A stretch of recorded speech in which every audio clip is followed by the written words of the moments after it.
Over the weekend, we witnessed Iran's unprecedented attack on our greatest ally and the lone democracy in the Middle East, Israel. Tehran struck our friends in Israel with a swarm of missiles and drone attacks launched from Iranian soil.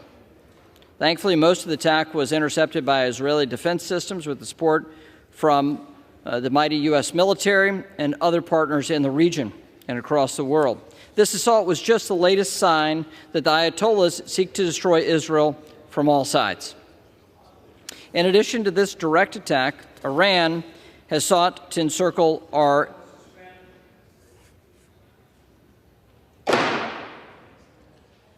Please take your conversations off the floor. The gentleman is recognized. So when Tehran struck our friends in Israel with a swarm of missiles and drone attacks launched from Iranian soil, I think this woke up the world.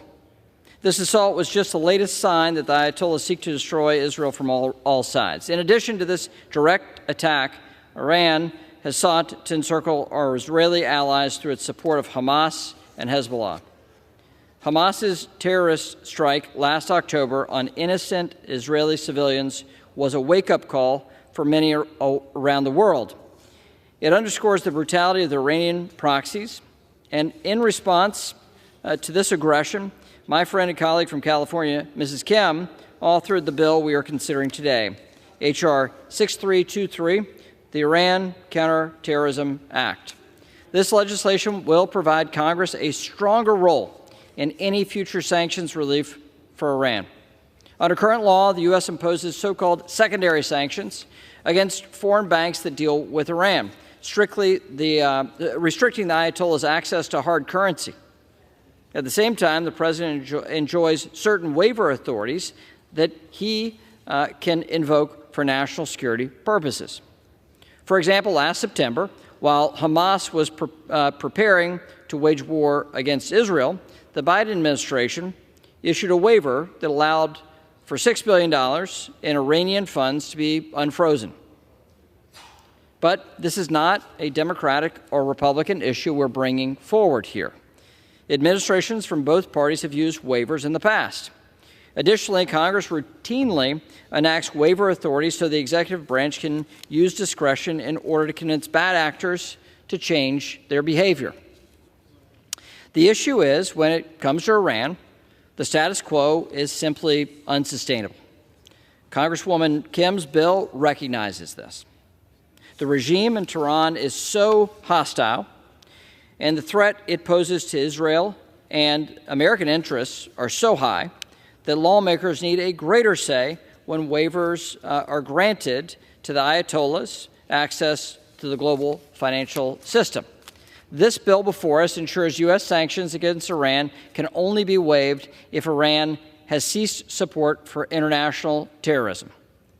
If the administration cannot certify that Iran is no longer financing terrorism, the bill also provides Congress with a chance to review any national security interest waivers of these sanctions. When H.R. 6323 was passed by the Financial Services Committee, it received bipartisan support, because members are no longer comfortable delegating blanket waiver authorities that benefit Iran. Tehran's continued aggression, from its efforts to destroy Israel, to its pursuit of nuclear weapons, to its export of drone technologies to Russia, demonstrates that our waiver policies need closer scrutiny. Congresswoman Kim's legislation draws on a similar congressional review process already in place for Russian sanctions. This review was established under legislation from 2017 that passed both the House and the Senate with near unanimous support. I'm hopeful that our Democratic colleagues will take the threat posed by Iran as seriously as they did Russia when Congress enacted that law. Mr. Speaker, let me just add that Mrs. Kim's bill retains the sanctions exemptions we already have in place for humanitarian assistance to ordinary Iranians. Our challenge is with the regime in Iran, not the Iranian people. Her bill focuses on targeting Tehran's ability to finance terrorism, not on punishing innocent Iranian civilians. This bill is also about ensuring that waivers benefiting the Iranian government receive an appropriate vetting in Congress.